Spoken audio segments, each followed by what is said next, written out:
The rain fell softly over the wide veranda of Colonel Raymond's estate, a sprawling relic of brick and marble perched on the edge of a colonial garrison town. Soldiers passed at dawn and dusk, their boots echoing like drums of order. And behind those walls lived a man who demanded the same discipline from every heartbeat beneath his roof. Colonel Raymond's world was a world of command, of medals and memoranda, where even silence was expected to stand at attention. His daughter, Amelia Raymond, had grown up beneath the stern gaze of portraits, generations of uniformed men staring down from gilt frames as if judging her very existence. She had inherited none of her father's iron, only her mother's gentleness, and a body that the cruel eyes of society called a flaw. From the time she was 16, suitors had come in a parade of polished boots and perfumed words. They smiled politely, bowed stiffly, and within days their carriages rolled away. Each departure carved a deeper wound into the colonel's pride. By the time the 40th suitor had declined, the gossip of the town had grown teeth. They whispered that the colonel's daughter was cursed, that no man could love a woman who did not fit neatly into the fragile shape society demanded. Amelia heard every whisper. She pretended not to care, gliding through the mansion's corridors in dresses chosen to disguise rather than dazzle. But when the candles were blown out at night, she pressed her palms to her stomach and wept silently into the dark. She was educated, kind, and curious about the world, yet none of that seemed to matter. Her father's eyes had grown colder with every passing proposal. That morning, the mansion buzzed with the remnants of another failed courtship. Teacups sat half-finished. Roses drooped in their vases. The last suitor, a young lieutenant with ambitions larger than his heart, had left after breakfast. His final words still rang in the air. She deserves someone more. Compatible. Polite poison. From the study the colonel's voice thundered. 40 men, Amelia, 40! Do you think I command regiments only to be mocked in my own house? Amelia stood in the doorway, her fingers twisting the edge of her shawl. Father, I never asked them to come, she said softly. Nor to leave. He turned, his uniform immaculate, his jaw locked like a gate. You shame me without lifting a finger. A colonel's daughter, and not one man can stomach to marry you. What does that say of me? It says nothing of you, Father. It says something of them. Her calmness infuriated him more than Defiance ever could. The colonel slammed his hand upon the desk, scattering papers like startled birds. You speak as though you know the world. You've known only comfort. I fought wars, buried comrades, built this name. And now I am laughed at in the officers' club because my daughter cannot attract a husband. Amelia's eyes welled, but she refused to cry before him. I never wished to be weighed like a horse at market, she whispered. For a moment, silence fell between them, thick, suffocating. The clock on the wall ticked like distant musket fire.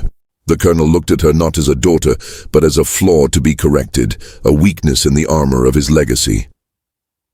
When she turned to leave, his voice stopped her. Do you know what they call you, Amelia? The obese colonel's daughter. They mock even your title. Her breath hitched, a quiet gasp she tried to swallow. She left the room before he could see the tears finally spill. Outside, the garden stretched toward the river. Rain clung to the magnolia petals, heavy and trembling, like her heart. She walked among the wet roses, hearing the servants whisper behind the hedges. Each word was a dagger she pretended not to feel. She thought of her late mother, gentle, musical, always soft with her words, and wondered what kind of love she had once seen in this same man who now wielded pride like a weapon. As dusk fell, the colonel dined alone. Amelia remained in her chamber, staring at her reflection in the mirror. The candlelight drew soft lines across her face, not unkind but honest. She touched her cheek, wondering why beauty must always mean thinness, why kindness was never enough. Below her window, thunder rolled and the servants scurried to close shutters against the storm. Hours later, heavy footsteps climbed the staircase. A knock sounded, sharp, impatient. The colonel entered without waiting. His face was unreadable, a mixture of weariness and resolve. I have made my decision, he said. If no gentleman in this province will have you, perhaps humility will teach you what pride has not. Amelia frowned, not understanding. "What do you mean?" "You will go down to the quarters tomorrow," he replied flatly. "You will live among the slaves. Perhaps their company will make you grateful for the comfort you've squandered." The words struck her like a blow. "Father, you cannot mean that," but he did. His silence confirmed it. He turned and left, leaving her alone with the echo of his boots and the shattering of her world. That night, Amelia sat on the edge of her bed, hands trembling. The storm outside howled against the shutters, and she felt as though the heavens themselves were protesting her fate. Every luxury in the room, the silk sheets, the jeweled mirror, the perfume bottle, suddenly looked like a mockery of comfort. She whispered to herself, 40 suitors, 40 doors closed. And now even this house rejects me. The candle burned low. In its dying glow, she made a silent vow. Not to her father, not to the men who mocked her, but to herself. That whatever awaited her beyond those stone walls, she would endure it with dignity. As the clock struck midnight, the storm broke over the mansion. Lightning flashed, illuminating her reflection once more. A woman on the edge of exile, unaware that the world she was about to enter would change her forever. The morning after the storm, the mansion stood washed and silent, its white pillars glistening under the pale sun. Birds sang timidly in the drenched garden, but inside, every corridor seemed to hold its breath. The servants moved quietly. They had heard the colonel's command, and none dared to speak of it aloud. In her room, Amelia sat motionless before the mirror. Her hair, usually brushed to silk, hung loose about her shoulders. The traces of last night's tears had dried to pale salt on her cheeks. On the dressing table lay a single folded note in her father's handwriting.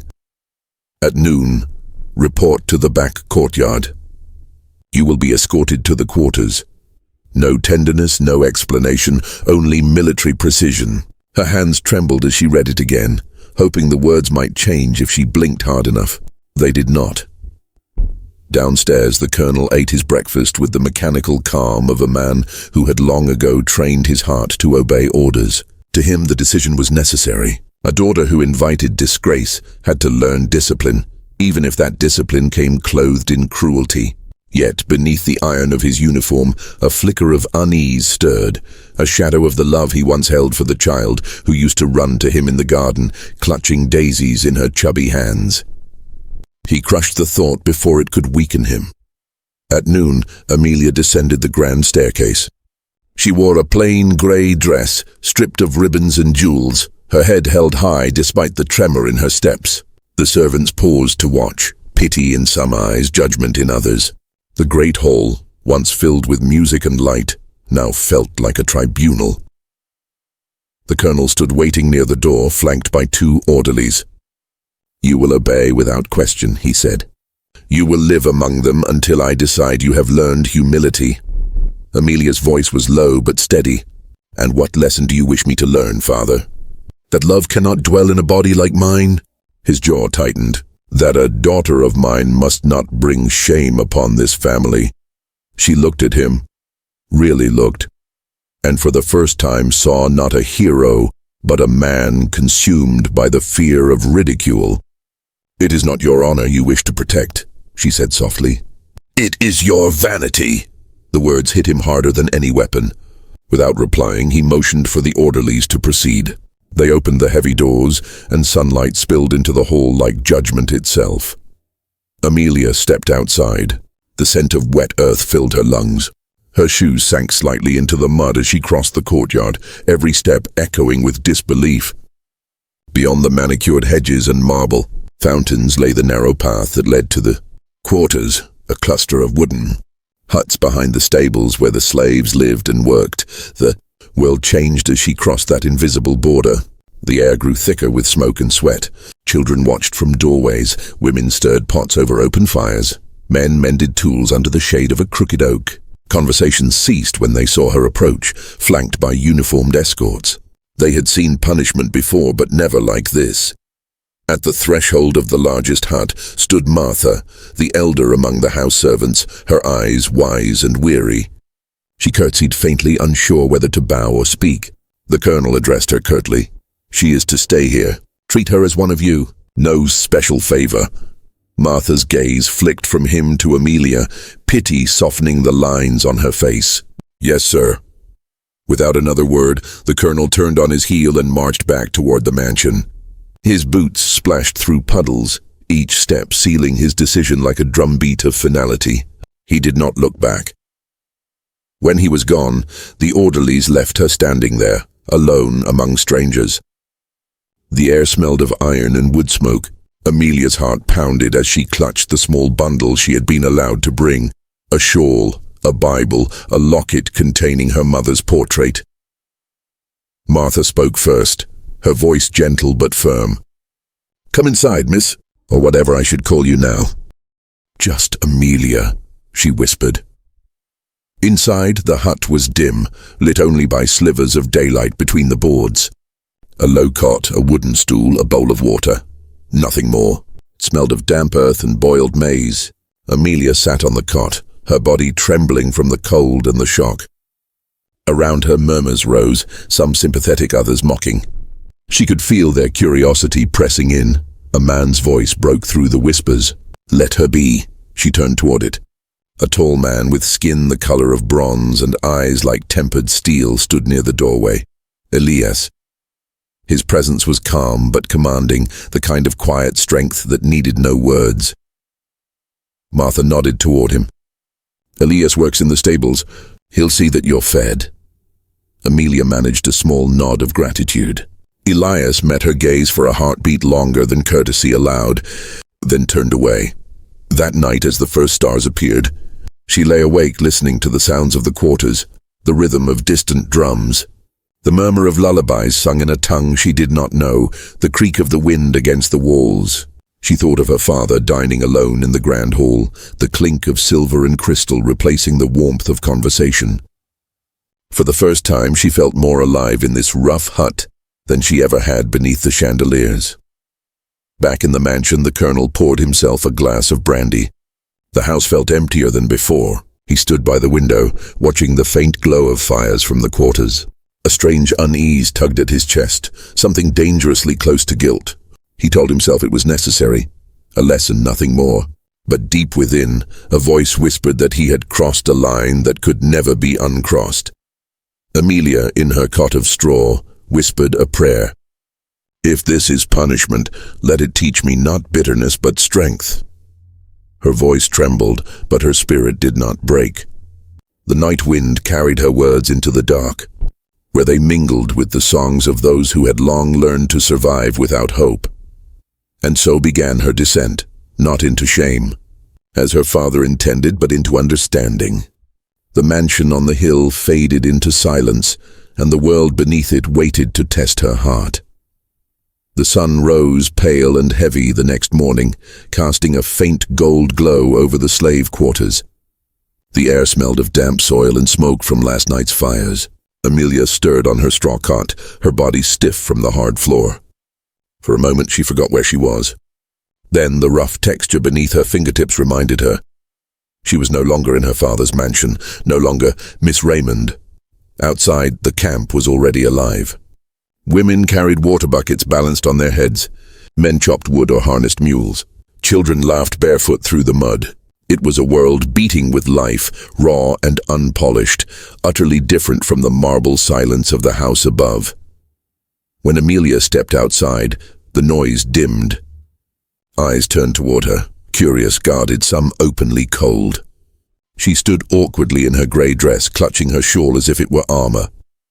Martha, the elder woman, appeared beside her, wiping her hands on her apron. Morning comes early down here, she said, her tone neither kind nor cruel. You'll get used to it. Amelia nodded faintly. What should I do? Martha studied her for a moment. Do? You'll do what the rest of us do. Work. A few of the younger women giggled behind their hands. Amelia's cheeks burned, but she said nothing.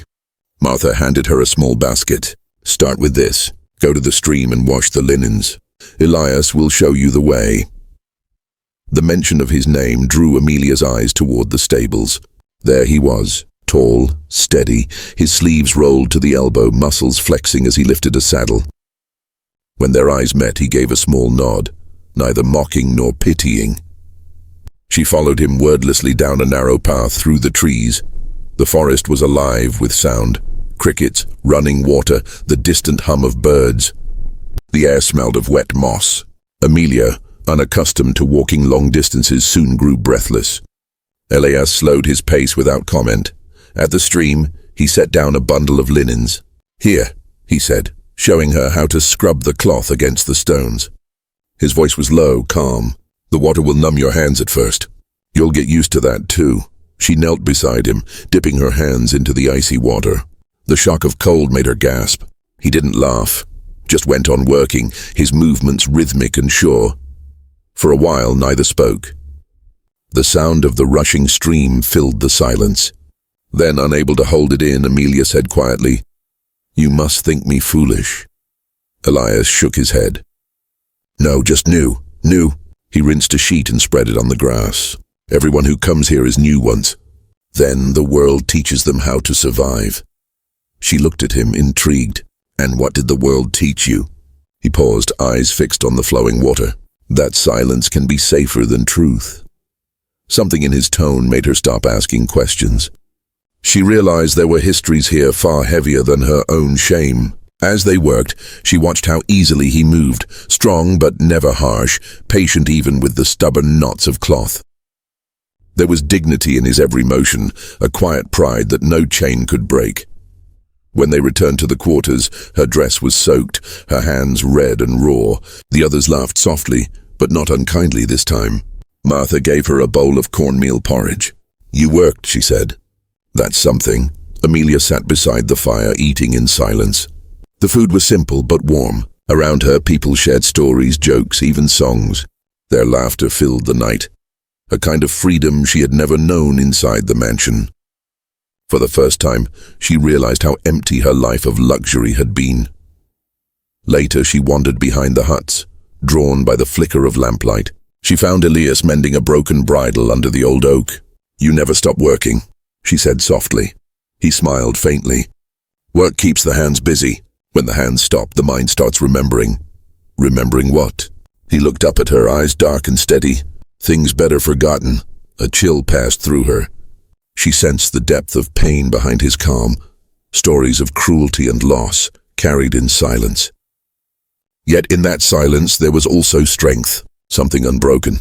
"I wish I could forget," she murmured. "Forget the way my father looked at me, as if I were something to be fixed." Elias set the bridle aside. "You can't forget that," he said. "But you can learn to live beyond it."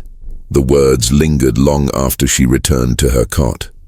That night, as the sounds of the quarters lulled her to uneasy sleep, Amelia realized she had crossed more than a physical boundary. She had stepped into a world that stripped away illusion, where worth was measured not by appearance or rank, but by endurance. Above them, the colonel's mansion glowed faintly on the hill, its windows reflecting the moonlight like watchful eyes. To Amelia, it seemed a distant star from another lifetime. In the dark, she whispered a thought she had never dared speak aloud. "Maybe they are freer here than I ever was up there." The night breeze slipped through the cracks of the wooden walls, carrying laughter, sorrow, and the rhythm of quiet survival. Beneath the great house of power, life pulsed in defiance, the world beneath the house where humanity still breathed despite its chains. The days blurred together like colors bleeding through rain. Morning smoke, the clang of metal buckets, the steady rhythm of labor that never ended. For Amelia, every sunrise began with the same dull ache in her back and the same whisper in her mind. Endure. Her fingers were blistered from washing linen. The soft skin that once touched satin gloves was now rough and scarred. She had stopped counting the days. Instead, she marked them by the rhythm of chores, fire at dawn, water at noon, silence at night. At first, the slaves kept their distance. To them she was neither mistress nor equal, a strange creature from the house above, fallen into their world. Some pitied her, others resented her. Only Martha, patient and practical, offered small guidance. "Don't hold the bucket like that," the old woman scolded gently one morning. "You'll spill half before you reach the pot." Amelia adjusted her grip, breathless beneath the weight. "I didn't realize water could be this heavy," she murmured. Martha chuckled, shaking her head. "Everything's heavier down here, child." Those words followed her for weeks. Heavy water, heavy silence, heavy shame. Sometimes she caught her reflection in the wash basin, hair tangled, face smudged with ash, and hardly recognized herself. The woman who once hid behind lace parasols and polite smiles was gone. In her place stood someone humbler, but perhaps more real. The laughter of children broke her thoughts. Two little ones chased a chicken across the mud, giggling. When they tripped and fell, Amelia instinctively went to help them up. The children stared at her, wide-eyed, unsure if they should laugh or bow. She smiled instead, brushing the dirt from their sleeves. "Up you go," she said. "Even the strongest soldiers fall sometimes." The children burst into laughter and ran off again. For a moment, warmth bloomed in her chest. It felt like sunlight breaking through clouds, small, fleeting, but real. That evening, she sat by the communal fire, helping Martha peel vegetables. Around them, the others sang low hymns in voices roughened by years of work. Amelia listened, drawn to the rhythm. The melody rose from sorrow but carried hope within it. "What are they singing?" she asked. Martha's knife paused mid-slice. "A song about crossing rivers," she said softly. "About getting to the other side." Amelia stared into the flames. "Does anyone ever get there?" Martha didn't answer. The silence was her answer. Later that night, screams tore through the quiet. A whip cracked somewhere near the stables. Amelia froze, heart pounding. The others barely stirred, their faces hardened masks of endurance. She rushed outside before anyone could stop her. Rain had started to fall again, fine and cold. By the flickering lantern light, she saw a young man bound to a post, his back a map of bleeding stripes. The overseer's whip curled through the air, slicing the rain. "Please," Amelia cried, running forward. "Stop this!" The overseer turned, startled. "Back inside, miss. This doesn't concern you. It concerns humanity," she shouted, stepping between the man and the lash. "You'll kill him." The whip halted inches from her face. The overseer's jaw clenched. "Your father gave no orders to spare disobedience." Amelia's voice shook, but did not falter. "Then I give them now." For a heartbeat, no one moved. Then a low murmur rippled through the gathered workers. Shock, awe, maybe admiration. The overseer hesitated, lowered the whip, and stormed away, muttering. The wounded man collapsed into the mud. Elias appeared from the shadows, helping lift the injured worker. "You shouldn't have interfered," he hissed under his breath. "He'll report this." "Let him," Amelia replied. "No punishment can be worse than watching and doing nothing." Elias looked at her, something fierce and new flashing in his eyes. Respect. "You're braver than you know," he said quietly. She didn't feel brave. She felt sick. The image of blood on the rain-soaked ground would haunt her dreams. Yet beneath the horror a spark had been lit. Anger not only at her father's cruelty but at the system that allowed it. When dawn came, she was summoned to the mansion. The soldiers who fetched her said nothing, but their grim faces told her enough. The colonel awaited her in his study, the same place where he had pronounced her punishment. His eyes were colder than before. "I hear you defied my overseer," he said. "You forget your place." "I forget nothing," she answered. "I only remembered what it means to be human." His voice rose. "You shame me again." "You shame yourself, father," she said, trembling. "Every lash you permit stains the name you worship." For a moment he looked at her as though seeing a stranger. "You have learned nothing," he muttered. "Then you will stay there permanently.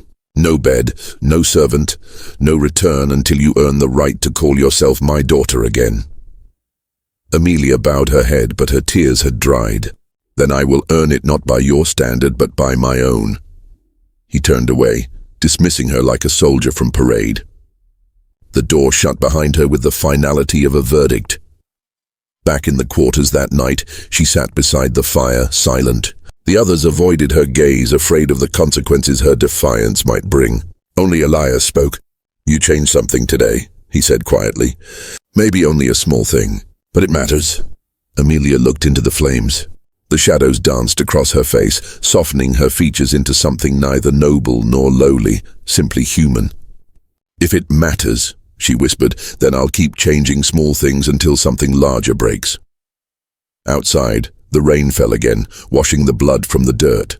The mansion's windows glimmered faintly in the distance, cold and unreachable. Between that world and this one, Amelia stood, a woman learning the weight of compassion and the cost of courage. The morning after the whipping hung over the estate like a bruise. The air was heavy with the smell of wet wood and iron, the kind of silence that follows violence. Amelia rose before dawn, her heart still echoing with the sound of the lash. She swept the ash from the fire pit, her hands moving automatically. The others worked around her, slower than usual, eyes down. Everyone had heard what she'd done. She could feel their quiet fear pressing against her back. Not hatred, not blame, but the fear that kindness might bring more pain. When Martha passed her a bowl of porridge, she whispered, "He's coming today." "The Colonel." Amelia's spoon froze. "For me?" "For all of us," Martha said. "But mostly for you." The Colonel's arrival was like a thunderclap. Horses' hooves crushed the wet soil. The soldiers followed in perfect formation, rifles glinting. He dismounted without a word and strode toward the quarters, boots sinking into the mud. The slaves straightened instinctively. No one dared speak. Even the children vanished into shadows. Amelia stepped forward before anyone could stop her. Her heart hammered, but her voice was steady. "Father?" He turned his gaze on her, a gaze cold enough to make the air itself retreat. "You've forgotten your place," he said. "I've found a better one," she answered quietly. A murmur rippled through the crowd. Disbelief, awe, fear. The Colonel's jaw tightened. "Is that so?" He motioned to the overseer. "Fetch the whip."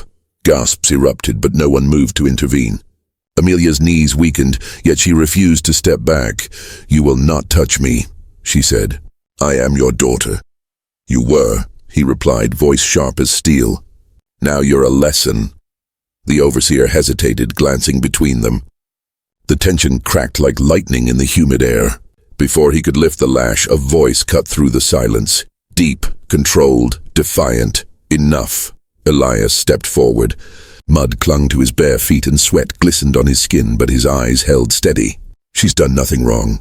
The soldiers shifted uneasily. No slave had ever spoken so directly.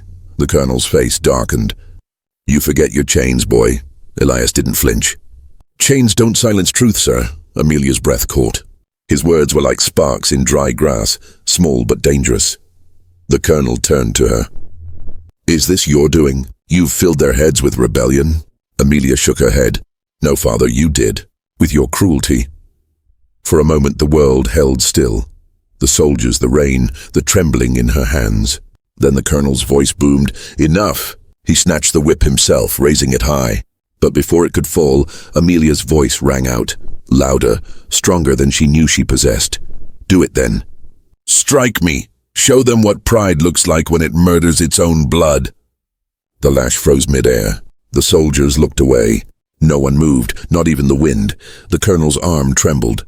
In his eyes flickered something, not mercy, not yet, but confusion. The whip dropped to the ground with a dull slap. He turned away, breathing hard. "You're nothing to me," he said hoarsely. "You'll stay here. You'll eat what they eat, live as they live, until you forget the arrogance that's ruined you." Then he mounted his horse and rode off, leaving the lash behind in the mud. When the sound of hooves faded, the world exhaled. No one cheered, no one dared. But in every gaze that met Amelia's, there was something new. Quiet respect, maybe even hope. Elias approached slowly, still tense from the confrontation. "You could have died," he said. "I would rather die standing than live kneeling," she whispered. He looked at her for a long moment. "You speak like someone who's never been owned." "Maybe that's why it scares him," she replied. "He can't own me anymore." The corners of Elias's mouth lifted, not quite a smile, but the beginning of one. "Be careful," he murmured. "Rebellion starts like this. A voice, a word, then the whole world shifts." "Then let it," Amelia said, staring at the mansion silhouetted on the hill. "Let it shift." Days turned into weeks again, but something in the rhythm had changed. The lash no longer echoed through the yard. The overseer, once quick with his anger, now hesitated before shouting. It was as if Amelia's voice still lingered in the air, invisible but undeniable. She worked alongside the others without complaint, hauling water, chopping vegetables, stitching torn sleeves. When someone stumbled, she helped them up. When the children cried, she told stories to make them laugh. One evening, as the sun dipped red behind the cane fields, Elias found her by the well. She was staring at the reflection of the sky in the water. "You still dream of leaving?" he asked quietly. "Every day," she admitted, "but not the way I used to. I used to dream of escaping shame. Now I dream of escaping cruelty." He nodded, understanding. "There's a difference." "Yes." She looked up at him. "One saves pride, the other saves souls." They stood in silence, the golden light washing over them. In that moment, the distance between mistress and slave dissolved, not entirely, not forever, but enough for both to breathe the same air without fear.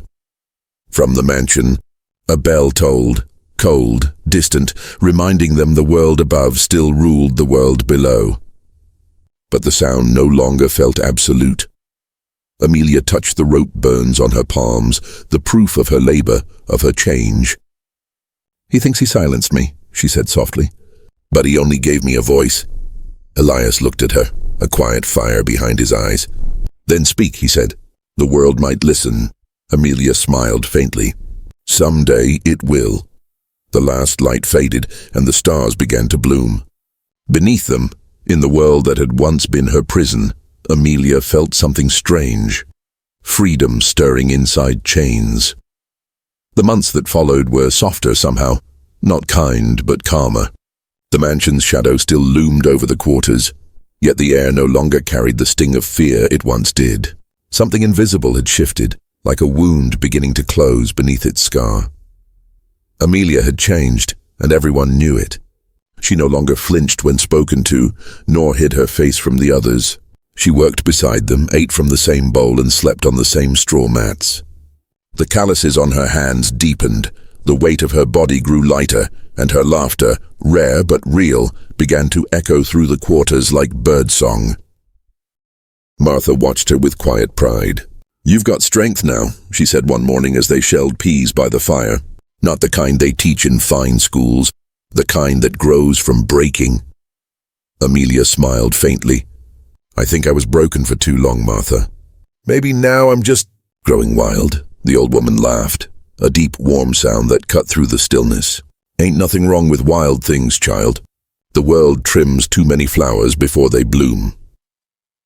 In the evenings, Amelia sat with Elias beneath the fig tree near the edge of the fields. There, the air smelled of soil and dusk, and for a few quiet minutes, the world above, the mansion, her father's pride, her shame, disappeared. Elias told stories, not of rebellion or war, but of faraway rivers and mountains, of stars that guided lost souls to freedom. "One day," he said, his voice low, "I'll see those rivers. I'll walk past the line where the Colonel's land ends and the world begins." Amelia listened, her chin resting on her knees. "And what would you do there?" He looked up at the sky. "Build a place where no one's owned, where no one bows unless it's in prayer." She smiled softly. "And if I could help you build it?" Elias turned to her, surprise flickering in his eyes. "You would?" "I don't belong anywhere else anymore," she said simply. "So maybe I'll belong there." Their eyes met, not in defiance, not in confession, but in quiet recognition. Two people who had lost everything but found humanity in each other. Word spread of Amelia's kindness. She began to teach the children how to read, using scraps of old newspapers and torn Bible pages. She taught them words like hope and freedom, making them trace each letter with their fingers until the meanings sank deep. At first, some of the older slaves warned her to stop. "Teaching's dangerous," they said. "Knowledge makes people dream." "Then let them dream," she answered gently. "Dreams are what make us remember we're still alive." The Colonel didn't notice at first. His attention had turned to his campaigns and the business of his estate. Amelia's rebellion had become, in his mind, a closed chapter, something to forget. That ignorance gave her time to nurture something fragile. Compassion, blooming like wildflowers between cracks of cruelty. One afternoon, while collecting firewood, Amelia stumbled upon a small bird caught in a hunter's trap. Its wing was twisted, feathers torn. She knelt, whispering softly, and carefully freed it from the wire. When she returned to the quarters, the others watched curiously as she nursed it by the fire, wrapping its wing with a strip of linen. "It won't fly again," Elias murmured. Sitting beside her, "Maybe not," she said, "but it deserves the chance to heal." He watched her hands, steady, patient, gentle. "You still believe everything can be healed?" Amelia looked into the firelight. "Not everything, but enough to make trying worth it." Elias smiled, just a little. "You talk like someone who's seen the world and forgave it anyway." "Maybe I'm learning to," she said. For a moment their silence felt sacred. Outside, crickets hummed and the field swayed with the soft breath of wind. The bird fluttered weakly in her palms, its heartbeat faint but alive. As night fell, Amelia returned to her corner of the quarters. The others were already asleep, their bodies curled in exhaustion. She looked around, at faces lined with hardship, at children clutching their mothers' skirts even in dreams, and felt a deep ache of belonging. She no longer saw slaves or servants. She saw people, strong, patient, wounded and enduring. People who sang to survive. People who laughed so they wouldn't break. Her heart, once so full of self-pity, now brimmed with quiet devotion. In her thoughts, she spoke to her father, though he would never hear her. "You sent me here to learn humility, but I've learned humanity instead." The bird rustled weakly near her mat, its tiny chest rising and falling. Amelia smiled, reaching out to cover it gently with her hand. "Sleep," she whispered. "Tomorrow will be kinder." Outside, the first light of dawn began to glow faintly on the horizon. Somewhere deep in the fields, a single voice began to hum, a melody of sorrow and hope intertwined. Amelia closed her eyes and listened. For the first time in her life, the sound didn't make her feel guilty. It made her feel whole. Summer came heavy and breathless that year. The air shimmered with heat. The earth itself seemed to sweat. Work slowed, tempers flared, and the nights grew longer, nights thick with songs, laughter, and unspoken dreams. For Amelia, those nights became a secret refuge. When the world above the mansion slept, she slipped quietly to the fig tree at the far edge of the property. The same tree where Elias often sat alone after dusk, his eyes fixed on the stars. He always heard her footsteps first. "You walk like someone who doesn't want to be caught," he would say softly, not turning around. "I walk like someone who already has been," she'd answer. And he'd smile, the kind of smile that never showed fully, only flickered like candlelight. They spoke of many things, of freedom, of forgiveness, of the strange bond that had grown between them in the soil of suffering. At first they both pretended it was nothing, just friendship born from shared pain. But even silence has a language, and theirs was beginning to speak louder than words. One evening, a storm rolled over the horizon. The wind carried the scent of rain and lightning. Amelia stood beneath the fig tree, her dress clinging to her in the humid air. Elias approached, his face half lit by the glow of distant thunder. "You shouldn't be here tonight," he said quietly. "If someone sees, I don't care," she interrupted. "Every day I breathe feels borrowed already." Elias stepped closer. "Borrowed or not, you still breathe." She met his gaze unflinching. "Because of you." The words fell between them, fragile and dangerous. Neither spoke for a long moment. Then the sky broke open, rain pouring down in heavy silver sheets. Amelia laughed, a sound so raw and unrestrained that it startled even her. Elias watched, torn between wonder and fear. "You'll catch your death. Then I'll die alive," she said, spinning once beneath the storm. He reached out instinctively, his hand closing around hers. The world seemed to stop. The rain, the thunder, everything, just for that heartbeat. Her skin against his was a boundary crossed, a sin by every law of their time. Yet in that single touch there was no guilt, only truth. Amelia looked up at him. "Tell me something," she whispered. "When you dream of freedom, do you ever see me there?" Elias hesitated. "I try not to." "Why?" "Because it hurts." "Then let it hurt," she said. "Maybe pain is what makes love real." He closed his eyes as if fighting something within him. Duty, fear, longing. When he opened them again, the decision had already been made. "I see you," he said softly, every time, and before she could speak. His lips were on hers, not desperate, not rushed, but with the quiet certainty of two souls who had already loved each other in silence for too long. The storm raged around them, thunder echoing across the fields. But under that fig tree, time bent and stilled. Their kiss was not rebellion, not lust. It was defiance made human, tenderness made brave. When they finally pulled apart, both were trembling. "This will destroy us," Elias said. "Then let it," Amelia replied. "Everything else already has." For weeks after, they met in secret, a stolen hour after dusk, a whispered word during work, a brush of hands by the well. The others noticed, of course. Nothing stays hidden in a world built on watchfulness. Martha was the first to warn her.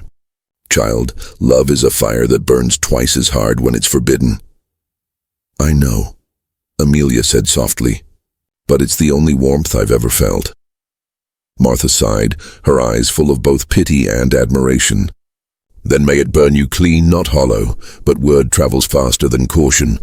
One night, as Amelia left the quarters to meet Elias, she caught a flicker of movement near the shadows, a figure watching from behind the fence.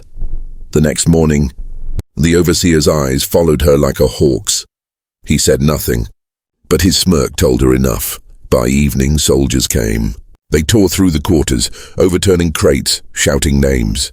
Elias was seized first, dragged from the fields in chains. Amelia ran forward, screaming his name. "Stop! He's done nothing," she cried, clawing at the soldier's arms.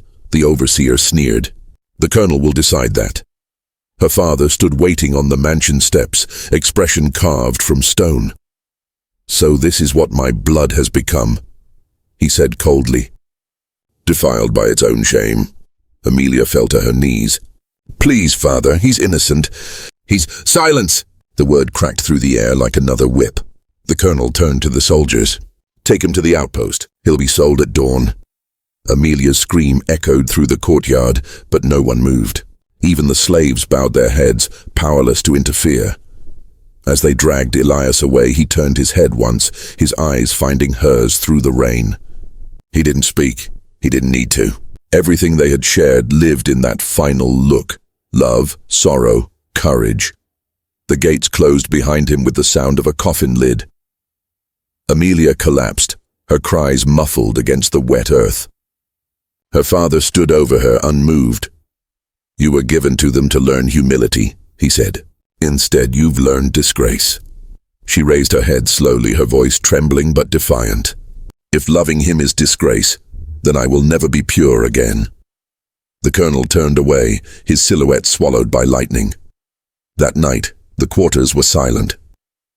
Even the songs had died. Martha sat beside Amelia, holding her hand while she wept until no tears were left.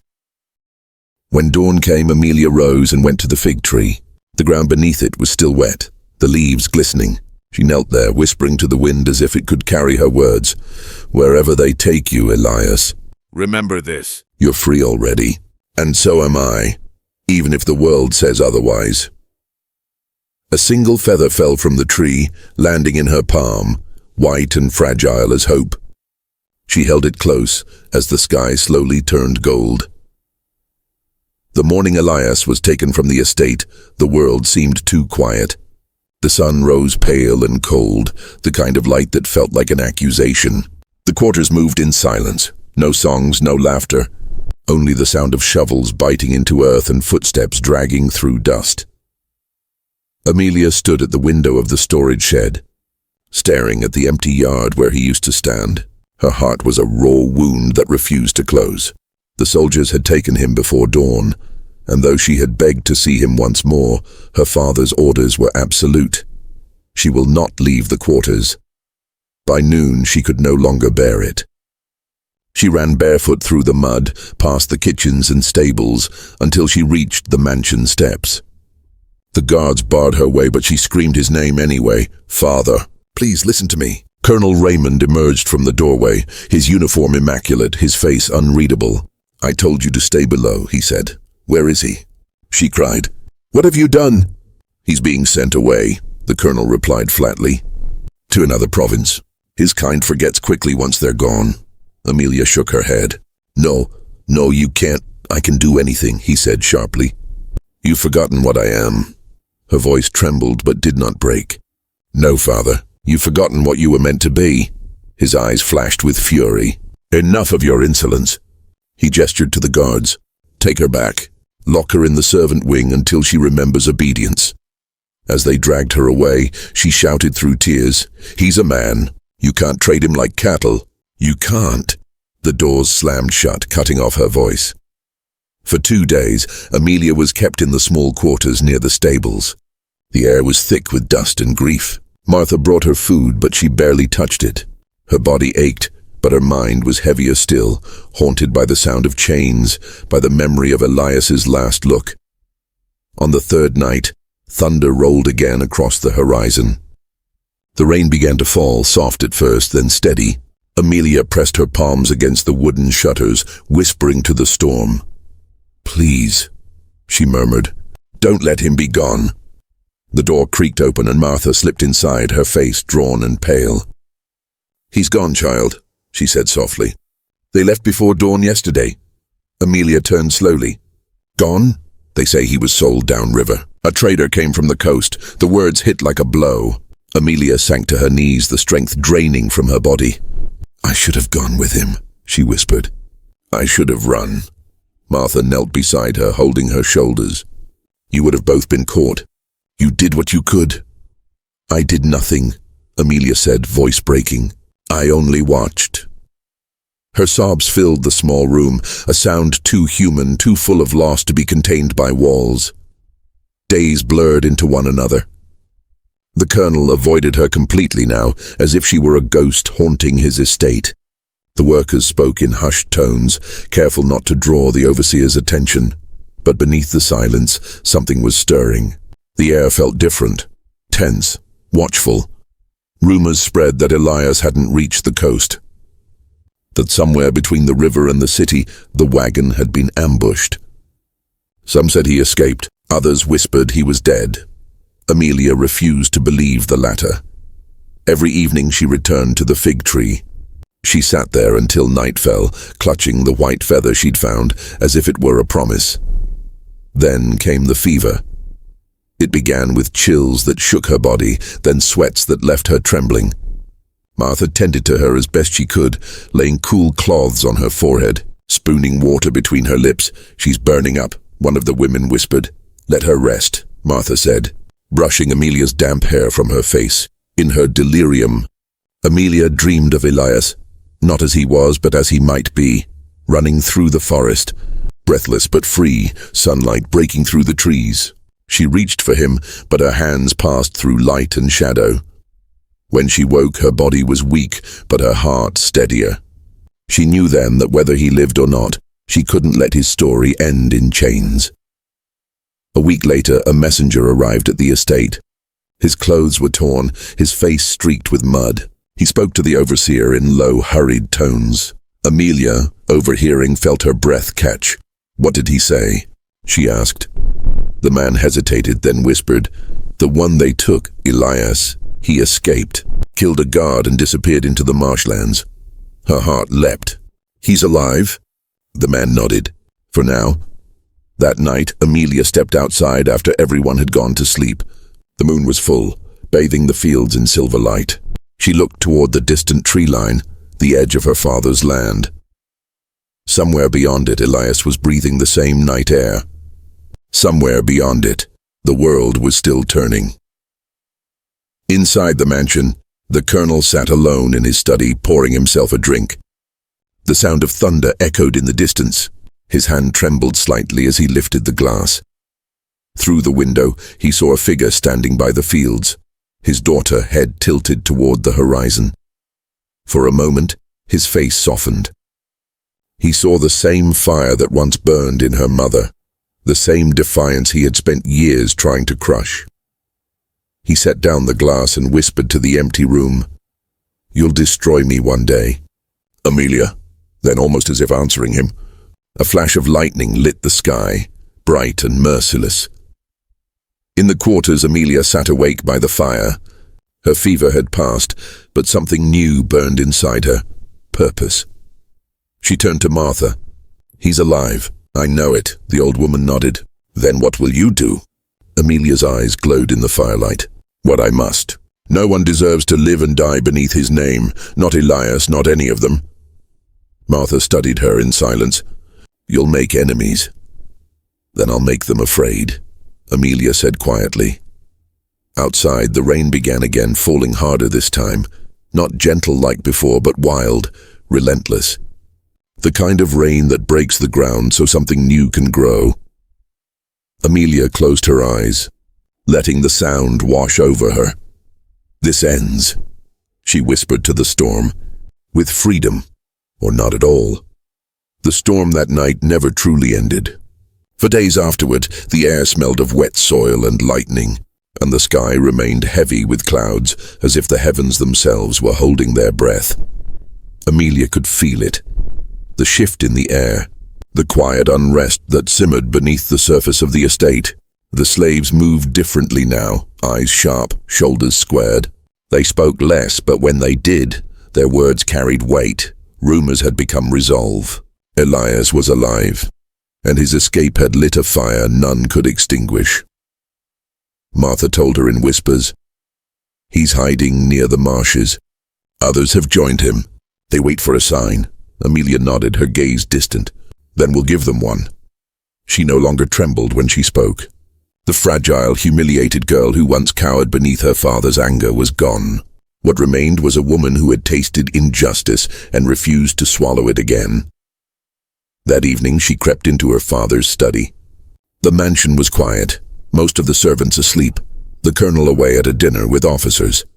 The fire in the hearth had burned low, casting long, trembling shadows across the bookshelves. Amelia moved with a strange calmness. She knew the room well, the desk where her father kept his ledgers, the cabinet where he stored letters and official seals. From the drawer, she took a handful of blank travel papers and dipped a quill into the ink. Her hand shook slightly as she wrote, "Bearer of this document is authorized to transport goods and provisions to the Southern District." By order of Colonel Raymond, she practiced his signature until it looked convincing. Then, with the same ink, she forged two more. It wasn't theft, it was liberation. Later, by the faint light of a lantern, she met with the others behind the quarters. Martha, Thomas the blacksmith, Ruth, and 3 younger men whose names she had only recently learned. They listened as she spread the papers before them. "These will get you past the first checkpoint," she whispered. "Once you reach the marshes, Elias will take you the rest of the way." Ruth frowned. "And you'll stay here." Amelia hesitated. "No, I'll come. I can't live in that house any longer." Thomas's jaw tightened. "If the colonel finds out, he already took everything from me," she said. "He can't take what's left." For a long moment there was silence. Then Martha nodded, her voice soft but firm. "Then it's decided. We leave when the moon is high." The hours crawled by. Each heartbeat felt like thunder. Amelia packed what little she owned, a worn shawl, her mother's locket, and the white feather she kept hidden beneath her pillow. When the bell struck midnight, the group gathered at the back gate. The rain had stopped, leaving the ground slick and shining under the pale light of the moon. "Stay close," Thomas murmured, pushing open the gate. The hinges creaked, a sound too loud, too dangerous. Everyone froze, then from the darkness came a shout. "Hey, who's there?" It was the overseer. Panic surged through the group. "Run!" Amelia whispered. They scattered into the fields.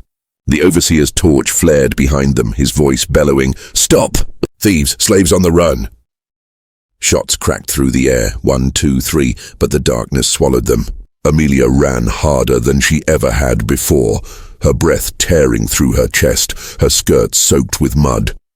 They reached the edge of the forest when a voice called from the shadows. "Amelia!" She stopped dead. Her heart leapt. Elias stepped out from between the trees, dirty, bruised, but alive.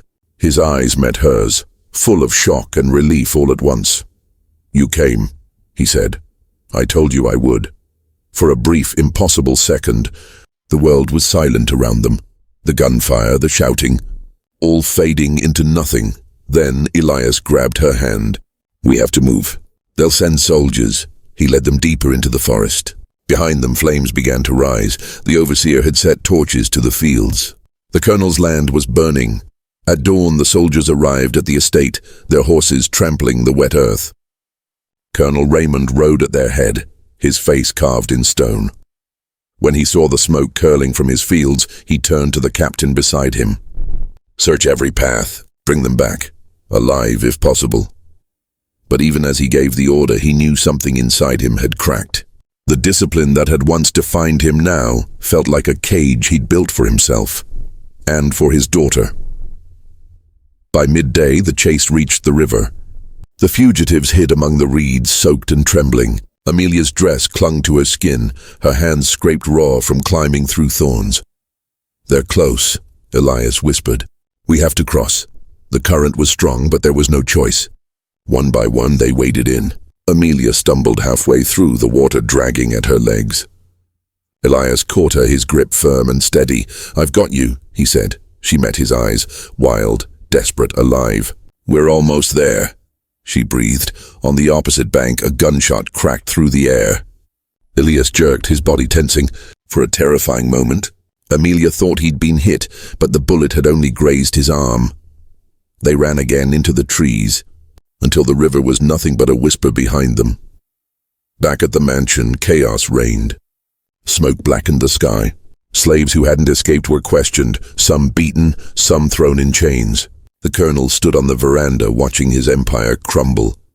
He didn't see his daughter until she stepped from the shadows, mud-streaked and defiant, her hair wild in the wind. Where are they? He demanded. She met his gaze with quiet fire. Gone. His jaw tightened. You've doomed yourself. No, she said softly. I've freed myself. A shot rang out in the distance, one of the soldiers calling for help. The colonel turned sharply, but before he could move, a second blast thundered, and he stumbled, clutching his side. Amelia froze. Blood bloomed across his uniform. He sank to the steps, gasping. She rushed to him, kneeling beside him as rain began to fall again. Father. His eyes found hers, softer now, stripped of command. You were braver than I ever was, he whispered. Go, before they come back. Tears blurred her vision. I didn't want this. I know, he breathed, and then his hand fell still. The storm broke fully then, lightning splitting the sky as if the heavens themselves were bearing witness. Amelia stood, her dress clinging to her like a shroud, and looked toward the forest. She didn't look back. Hours later, as dawn broke over the river, she found Elias waiting by the tree line. His arm was bandaged, his eyes weary but alive. He reached out his hand. She took it. Together they stepped into the forest, the first light of morning breaking through the trees like a promise. The forest became their world. For weeks after the uprising, Amelia and Elias lived among the trees, traveling by night, resting by day. The others, Martha, Thomas, Ruth, and the children, moved with them, guided by stars and whispers of safer lands beyond the river. It was not an easy journey. The forest was dense, tangled with vines and shadows, and food was scarce. But the air was free. No whip cracked there, no voice shouted orders. Every breath they took was their own. Amelia's feet bled, her hands blistered, yet she never complained. Each wound felt like penance, a price she gladly paid to unlearn the comfort of her old world. Elias watched her in quiet awe. You've changed, he said one night as they rested beside a dying fire. She smiled faintly. No, Elias, I've only begun to live. Months passed. By autumn, they reached a settlement hidden deep within the northern hills. A community of freed people who had built homes from mud and timber, planting their own fields, living without masters. The sight of it made Amelia weep. Children laughed in open air. Women sang as they ground corn. Men tilled soil that no one claimed but them. This is freedom, Elias said softly beside her. Amelia nodded, her throat tight. Then, This is where we start again. They were welcomed, though some looked at Amelia with suspicion. A white woman in the company of those who had once been enslaved. But as days turned into weeks, she earned their trust. She taught children to read, using scraps of old books she had carried from her father's house. She stitched clothes, tended to the sick, and sang lullabies Martha had once hummed to her in the quarters. At night, she and Elias sat by the riverbank, the same river they had once crossed in fear. Now, it shimmered under the moonlight, a silver path leading to a new world. "You ever think of him?" Elias asked one evening. Amelia hesitated. Every day, he studied her face. "Do you hate him?" She looked down at her hands, then out toward the stars. "I did for a long time. But hate is another kind of chain, isn't it?" Elias nodded. "A heavy one, I think," she said quietly. "I'd rather forgive him." "Not for him, for me, for all of us." He reached for her hand. "Then let it be so." Winter came early that year. The wind carried the scent of snow, and the nights grew long. Amelia began keeping a journal, a habit she had taken from her mother. By the dim glow of the hearth, she wrote every night, her pen trembling over the rough paper. "Father, if this letter ever reaches the world you left behind, let it tell you this. I have not forgotten you, though I have forgiven you. You taught me to hold my chin high, to never weep in front of men. But the slaves taught me to weep and still stand tall. They taught me the meaning of dignity, not the pride you prized, but the quiet courage to be kind in a cruel world. You believed I was a disgrace. Perhaps I was to your name. But I have found another name now, one that no chain can bind. I wish you peace wherever you are. Your daughter, not by obedience, but by memory, Amelia." When she finished, she folded the letter and placed it inside her mother's locket. She never mailed it. Some words, she decided, were meant only for the wind. Years passed. The little settlement grew into a village. Amelia and Elias built a modest home, walls of clay, a roof of reed, and a garden filled with wild flowers. Children gathered outside their door every morning for lessons. Amelia would stand beneath the fig tree, a sapling once, now grown tall and strong, and teach them the alphabet. "Freedom," she would tell them, "is not given. It's built, one word at a time." The children would echo her softly, their voices carrying through the fields. One evening, as the sun dipped behind the hills, Elias found her sitting by the river again, a smile playing on her lips. "What are you thinking about?" he asked. She looked at the horizon, the sky painted gold and violet. "About how far we've come," she said. "About how once I thought life ended at the gates of my father's house, and now it feels like it's just beginning." He smiled. "We made it, Amelia." "Yes," she whispered. "We did." That night the community gathered around a great fire. Drums beat softly, and voices rose in song, a hymn of remembrance and hope. Amelia stood among them, her hand resting on Elias's arm, her eyes shining with tears. In that moment, she saw every face, Martha's laughter, the children's bright eyes, the men who once bore scars now dancing under open sky. And she realized something profound. The world her father built had crumbled, but from its ashes, something far greater had risen. Not power, but humanity. As the fire crackled, she whispered a final prayer to the night. "They called me the Colonel's daughter, but the slaves taught me how to be human." The words drifted upward, caught in the wind, carried into the endless sky. And as dawn broke, soft and gold over the hills, Amelia Raymond stood watching the first light spread across the fields. It was a new day, a free day, a dawn of dignity.